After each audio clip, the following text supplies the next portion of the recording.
Hi friends, Telugu bus today tours అందరికీ hi. Today recipe is పప్పు మసాలా కొబ్బరి చెక్కలు.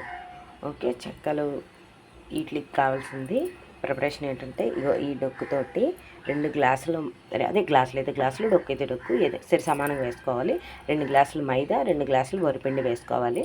ఇంకా వేసుకున్నాను నేను. ఇందులో ఇంగు వేసుకున్నాను, పచ్చికారం వేసుకున్నాను, సాల్ట్ వేసుకున్నాను. నెక్స్ట్ ఏమో దీనికి శనగపప్పు నానబెట్టుకున్నాను ఒత్తుకోవడానికి. ఓకే, ఒత్తుకోవడానికి శనగపప్పు నానబెట్టుకున్నాను. ఇక నెక్స్ట్ ఇది ఏంటంటే మసాలా ప్రిపరేషన్ చేసుకున్నాను. మసాలా ఐటెం కదా ఇది. ఏంటంటే నానబెట్టిన పెసరపప్పు మిక్సీలో వేసుకున్నాను.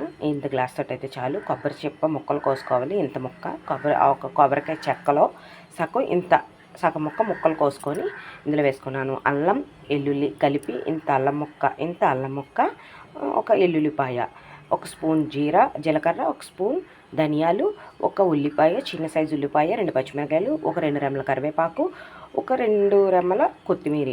ఓకే, కొబ్బరి, పెసరపప్పు, అల్లం, ఎల్లుల్లి, ధనియా, జీరా, నెక్స్ట్ ఆనియన్స్, కరివేపాకు, కొత్తిమీర వేసుకున్నాను. ఇంకా కొంచెం ఇందులో 2 సోపు కూడా వేసుకున్నాను, టేస్ట్ బాగుంటుందని. ఎక్కువ కాదు, ఫ్లేవర్ ఎక్కువైపోద్దని ఎక్కువ కాదు, ఇన్ని వేసుకున్నాను సోపు. తర్వాత ఇవన్నీ కలిపి మిక్సీ చేసుకున్నాను కదా. ఇప్పుడు ఇందులో ఏంటంటే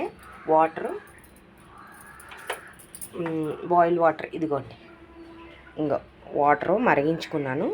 గోరువెచ్చగాన, మరీ వేడిగా వేయకూడదు, గోరువెచ్చగా వేసుకొని కలుపుకోవాలి వీటిని. ఓకే, ఈ వాటర్ వేసి ఈ మసాలా ఉంది కదా, ఈ మసాలా కూడా వేసి ఇందులోనే వేసి ముందు మసాలా వేసి కలుపుకున్న తర్వాత వాటర్ వేసి కలుపుకోవాలి. కలుపుకున్న తర్వాత వేడి నూనె కానీ, లేకపోతే బటర్ కానీ, నెయ్యి కానీ, లేదా డాల్డా కానీ వేసుకొని కలుపుకుంటే మనకి ఏంటంటే క్రంచీగా ఉంటాయి, మెత్తబడవు, గట్టిదనం రాదు, టేస్టీగా ఉంటుంది. ఓకే, వీలైతే ఇందులో నేను మళ్ళీ ఇంకొకసారి ప్లెయిన్ చేసి చూపిస్తాను. అంటే ఓన్లీ మినగపప్పు, వేపిన శనగపప్పు మర్చిపోయాను. ఇందులో కూడా 1 స్పూన్ వేపిన శనగపప్పు వేసాను పేస్ట్లోని. ఓకే, వేపిన శనగపప్పు 1 స్పూన్ వేపిన శనగపప్పు వేసాను. ఇన్ని పల్లీలు వేసాను, ఎక్కువ వేయలే. 1 స్పూన్ పల్లీలు వేసాను, అదే శనగ పలుకులు వేసాను పేస్ట్లోని. సారీ, అది చెప్పడం మర్చిపోయాను. నేను వేపించిన శనగపప్పు, పలుకులు వేసాను, కొంచెం అన్నీ కలిపి మసాలా ప్రిపేర్ చేసుకున్నాను. ఇంకొకసారి నేను ప్లెయిన్గా చూపిస్తాను. ప్లెయిన్ అంటే ఏమి లేదు, వేపించిన శనగపప్పు, మినపప్పు పౌడర్ ఆడేసి ఓన్లీ ఈ పిండిలోని కలిపేసి కొంచెం కారం వేసి కలిపేసి వేసుకున్నట్టు ప్లెయిన్ చూపిస్తాను. ఈసారికి అయితే ఇది ఓకే. దీంట్లో చెప్పాను కదా, అన్నీ వేసాను. నెక్స్ట్ వేపించిన శనగపప్పు, పలుకులు, మళ్ళీ 1 సెకండ్ చెప్తున్నాను, తప్పుగా అనుకోవద్దు. ఆ 2 మర్చిపోయాను చెప్పడం. ఆ 2 వేసి మొత్తం మసాలా చేసుకున్నాను. పచ్చిమిర్చి కూడా 2 వేసాను, ఎక్కువ వేయలేదు. ఇందులో ఇది కారం వేసుకున్నామని. ఓకే, మీకు వీలైతే డాల్డా కానీ, నెయ్యి కానీ, బటర్ కానీ, ఆయిల్ కానీ, వేడి ఆయిల్ కానీ వేసుకొని దాన్ని మిక్స్ చేసుకొని ముందు మసాలా మిక్స్ చేసి ఆ గోరువెచ్చటి నీళ్ళతో కలిపేసుకుంటాను. కలిపేసి నేనైతే కొంచెం వేడి ఆయిల్, కొంచెం బటర్ వేసి కలుపుతానండి. ఓకే, కలిపేసి నేను పక్కన పెట్టుకుంటాను. ఇవన్నీ బటర్ తీసుకున్నాను. ఓకే, బటర్ తీసుకున్నాను. ఇందులోని కొంచెం కలుపుతున్నాను, కలిపేసి వేసుకుంటాను.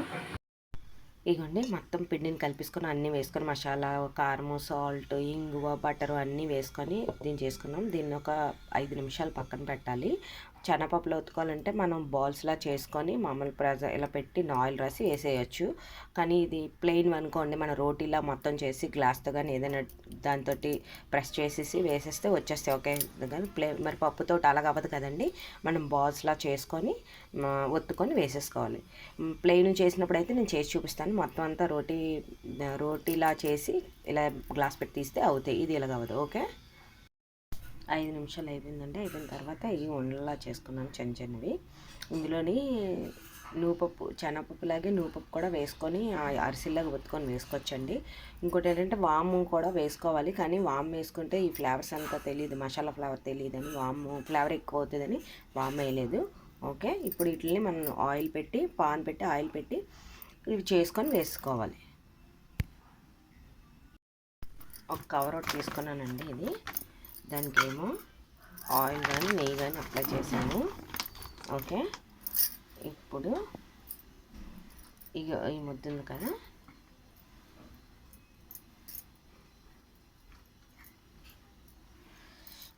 ఇదిగోండి పప్పు అంటించాను. ఇలా పెట్టి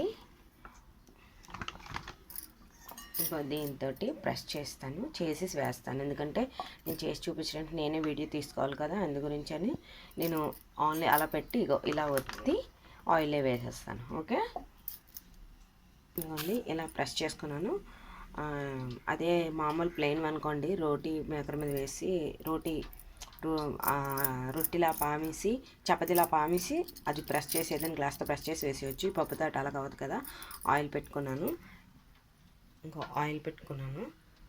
ఓకే, ఇది ఆయిల్ మరిగిన తర్వాత అండి దలసరిగా కావాలంటే దలసరిగా ఒత్తుకోవచ్చు, లేదా పలుచగా కావాలంటే పలుచగా ఒత్తుకోవచ్చు. మీడియంగా ఒత్తుకోవాలి అసలు చెప్పాలంటే, మీడియంగా, అటు దలసరి కాదు అటు పలుచగా కాదు.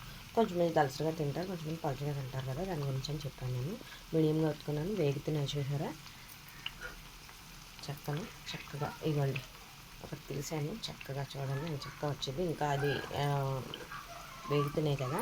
ఓకే, ఇవ్వండి చూసారా వేగుతున్నాయి. ఇంకో వేగిన తర్వాత తీసినవి ఇదిగోండి పప్పు చెక్కలు. చక్కగా చూడండి ఎంత చక్కగా వచ్చాయి. దలసరిగా కాకుండా పలుచగా కాకుండా చేసుకుంటే చాలా టేస్ట్గా ఉంటాయి. మసాలా కొబ్బరి పప్పు చెక్కలు. ఓకే ఓకే, ప్లీజ్ మీరు ట్రై చేయండి, షేర్ చేయండి. ప్లీజ్ ట్రై చేయండి. Watch this channel. Please subscribe చేయండి, షేర్ చేయండి, లైక్ చేయండి, కామెంట్స్ పెట్టండి. ఓకే, ఒకసారి ట్రై చేయండి. మళ్ళీ ఒకసారి చెప్తున్నాను, ఏటేటి ఇంగ్రీడియంట్స్ అని అన్నీ చూసుకొని ఒకసారి ట్రై చేయండి. మీరు కామెంట్స్ పెట్టండి, ప్లీజ్ కామెంట్స్ పెట్టండి. సబ్స్క్రైబ్ చేయండి, లైక్ చేయండి, షేర్ చేయండి. ఇంతవరకు చూడలేని అలాగనే ఉంటే సబ్స్క్రైబ్ చేయండి. చూసిన వాళ్ళందరికీ కూడా థ్యాంక్ యూ. మా ఛానల్ని ఇంకా సపోర్ట్ చేస్తారని మేము ఆశిస్తున్నాము. Okay, thank you. ఇదిగోండి చెక్కలు చాలా బాగున్నాయి. ఇది క్రిస్పీగా కూడా ఉన్నాయి. ఆయిల్ కూడా అంటుకోలేదు, ఎక్కువగా ఆయిల్ పీల్చలేదు. Okay, thank you. చూడండి క్రంచీగానే ఎంత క్రంచీగా ఉన్నాయో. ఓకే ఫ్రెండ్స్, మీరు ట్రై చేయండి ప్లీజ్. ఓకే.